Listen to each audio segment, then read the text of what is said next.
Welcome to step 8 of the Hero's Way, and we have come a long way already from step 0, releasing our arrow of the direction, to step 6, energizing this wave that we would catch, and it will give us this momentum, this ride with the forces of the universe towards our greater goal.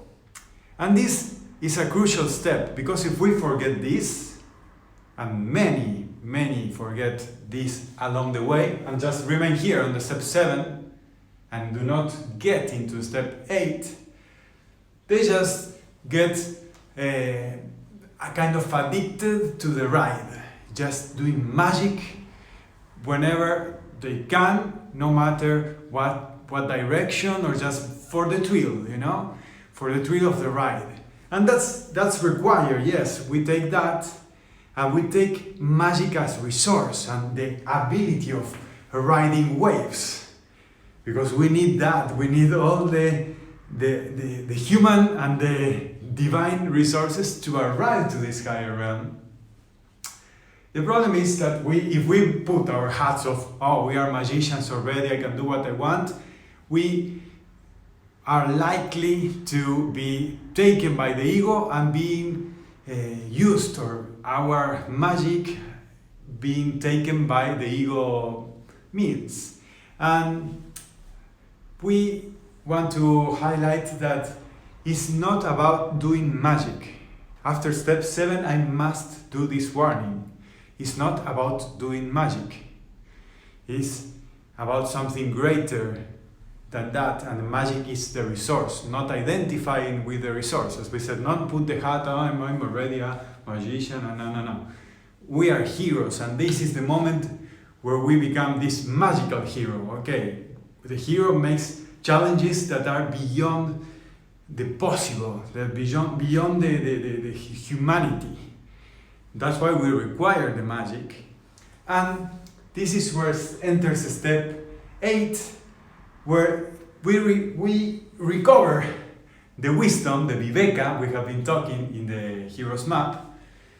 The Viveka that in the step 7 we kept with our discernment and went in through the door, to the discernment and the doorway. And now we have the discernment of from where we come, where we are standing, what is the way, and where we are going. So we are starting to have negotiations. We are starting to have negotiations, communications, agreements, now from a place of power, because we already proven that we have magic, we have something, so we have a resource, or we have a stand, a position from where we can talk to divinity. We can start doing the negotiation and the pacts with the other sides, the polarities, the upper and the lower. And this is what I bring here in the step 8, that we see higher perspective and better uses of how to negotiate, and the peacemaking that is required here. Just to introduce this step is about communicating in between the gap, communicating the gap, to start making the relationships, to then have the diplomacy, to put it in a way, to have the diplomacy to enter this realm where we are going, this higher territory where we are going later, where this X is. It's not X of the past, is the X of the treasure. And this is where the heroes do not forget their purpose, the higher purpose. Yes, we can find some tools along the way, but we don't believe that those tools, that may be very precious, we don't believe that they are the treasure itself. They are very valuable, but the treasure comes later. And here in the gaming theories, this capacity of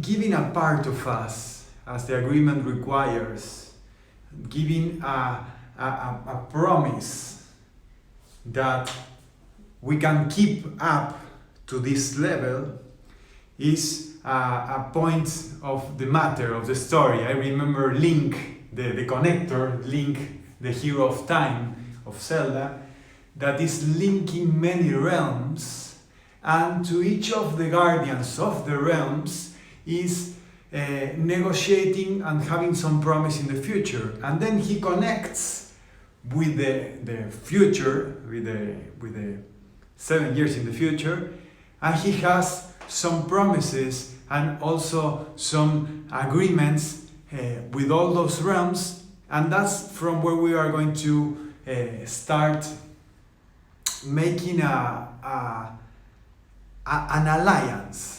And from this alliance and agreement then comes the next step that will allow us to enter the sacred realm. We will see that in the next day, in the next session. Thank you.